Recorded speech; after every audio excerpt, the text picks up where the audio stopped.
نحمده ونصلي على رسوله الكريم اما بعد بسم اللہ الرحمن الرحیم السلام علیکم ورحمۃ اللہ وبرکاتہ۔ ماہ شعبان میں کرنے والے 4 نہایت ضروری کام، اگر ان 4 کاموں کو میں، آپ اور ہم سب انسان کر لیں تو اللہ پاک خوش ہو جائیں گے اور ہماری مغفرت ہو جائے گی۔ محترم ناظرین، ہم انسان فطرتی طور پر کمزور ہیں، چاہتے ہوئے یا نہ چاہتے ہوئے ہم سے غلطیاں اور گناہ سرزد ہوتے رہتے ہیں۔ 2 مہینے ماہ شعبان اور ماہ رمضان رحمتوں والے، برکتوں والے اور بخشش والے ہیں، اس لیے ان 2 مہینوں میں اور خاص طور پر شعبان کے مہینے کے اندر یہ 4 کام ہر مسلمان مرد اور عورت کو ضرور کرنے چاہیے تاکہ ہماری سابقہ زندگی کی غلطیوں، کوتاہیوں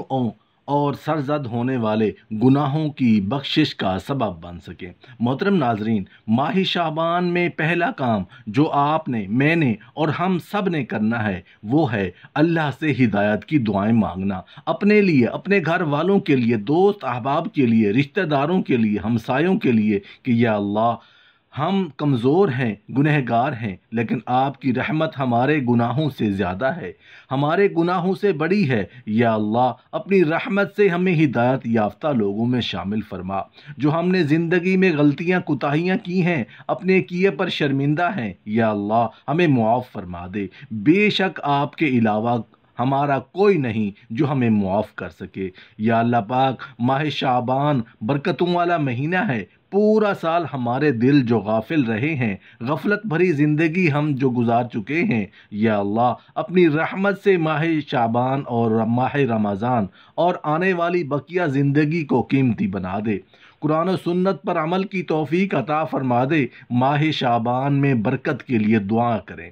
اپنے لیے برکت کی دعا کریں، دوسروں کے لیے بھی کریں، اس لیے کہ جو آدمی دوسروں کے لیے دعا کرتا ہے تو اس کی دعا جلد قبول ہوتی ہے۔ لوگوں کو اپنے لیے دعا کے لیے کہیں اور آپ خود کسی اور کے لیے کریں۔ اس مہینے کے اندر اللہ تعالیٰ سے برکتیں مانگیں کہ اے اللہ، اس مہینے کی جتنی بھی برکتیں ہیں ہمیں ان سے محروم نہ کرنا، بلکہ وہ ساری برکتیں ہمیں عطا فرما جو اس مہینے کے اندر ہیں۔ محترم ناظرین، ماہ شعبان میں دوسرا کام جو آپ نے، میں نے اور ہم سب نے کرنا ہے وہ ہے روزوں کی کثرت۔ اس مہینے کی برکتوں کو سمیٹنے کے لیے، اپنے گناہوں کو بخشوانے کے لیے کثرت سے روزے رکھیں۔ حضرت عائشہ صدیقہ رضی اللہ تعالی عنہ فرماتی ہیں کہ نبی پاک صلی اللہ علیہ وسلم لگاتار روزے رکھتے تھے، یہاں تک کہ ہم کہتے تھے کہ ابھی آپ صلی اللہ علیہ وسلم روزہ نہیں چھوڑیں گے، اور پھر آپ صلی اللہ علیہ وسلم کبھی روزہ چھوڑ بھی دیتے تھے تو ہم یہ کہتے تھے آپ صلی اللہ علیہ وسلم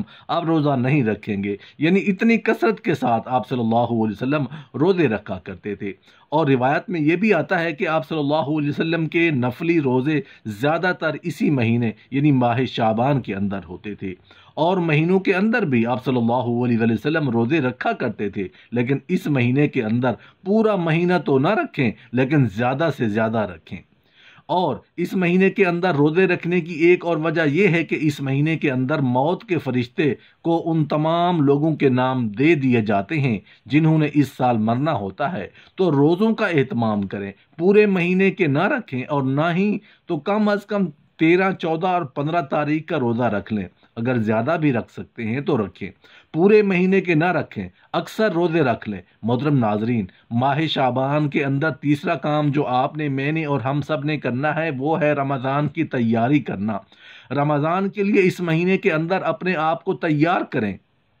تیاری کیسے؟ کہ اس مہینے کے اندر آپ کثرت کے ساتھ روزے رکھیں گے تو آپ روزوں کے عادی ہو جائیں گے، عادت بن جائے گی، اور جیسے کہ رمضان برکتوں کا مہینہ ہے، ثواب کمانے کا مہینہ ہے، تو اس لیے شعبان کے مہینے سے ہی ثواب کمانا شروع کر دیں، غریب لوگوں کے اوپر خرچ کریں، صدقہ کریں، لوگوں کے حقوق کا خیال رکھیں۔ ویسے تو پورا سال یہ کام کرنا چاہیے، لیکن رمضان کی وجہ سے، رمضان کی برکتوں کی وجہ سے اس مہینے کے اندر نیکیوں والے کام زیادہ سے زیادہ شروع کر دیں، اور انہی کاموں کی وجہ سے آپ کی رمضان کی تیاری بھی ہو جائے گی۔ محترم ناظرین، ماہ شعبان کے اندر چوتھا کام آپ نے، میں نے اور ہم سب نے کرنا ہے وہ ہے شب بارات کی عبادت۔ شب بارات شعبان المعظم کے مہینے کے 15ویں رات ہے، اور اس رات کی فضیلت احادیث میں بہت زیادہ بیان کی گئی ہے۔ اللہ تعالیٰ شعبان کی 15ویں رات کو اپنی مخلوق کی طرف سے متوجہ ہوتا ہے، اور پھر اللہ تعالیٰ مشرک اور بغض رکھنے کے علاوہ سب کی مغفرت فرما دیتا ہے۔ اور اسی طرح بیان فرمایا کہ اس رات میں اللہ تعالیٰ موت کے فرشتے کی طرف ہر اس جاندار کی روح قبض کرنے کی وحی بھیجتے ہیں جن کے مرنے کا اللہ تعالیٰ کی طرف سے ارادہ کیا جاتا ہے، یعنی ان تمام جانداروں کی روحوں کے بارے میں بتا دیا جاتا ہے کہ اس سال میں فلاں فلاں کی روح قبض کرنی ہے، ایسے تمام نام دے دیے جاتے ہیں۔ تو جب اس رات کو آپ عبادت کریں گے تو اللہ تعالیٰ کی طرف متوجہ ہوں گے، تو آپ کا بھی اس حال میں نام آئے گا کہ اللہ تعالیٰ آپ سے خوش ہوگا۔ اور اسی شب بارات کے اندر نیکی کا کام یہ ہے کہ آپ شعبان کی 15ویں رات یعنی شب بارات کو اٹھ کر عبادت کریں۔ اکٹھے ہو کر عبادت کرنا ضروری نہیں، گھر میں کہیں بھی آپ عبادت کر سکتے ہیں، جتنے چاہے آپ نوافل پڑھیں۔ اس رات کو انشاءاللہ آپ کے لیے بہت زیادہ ثواب لکھا جائے گا۔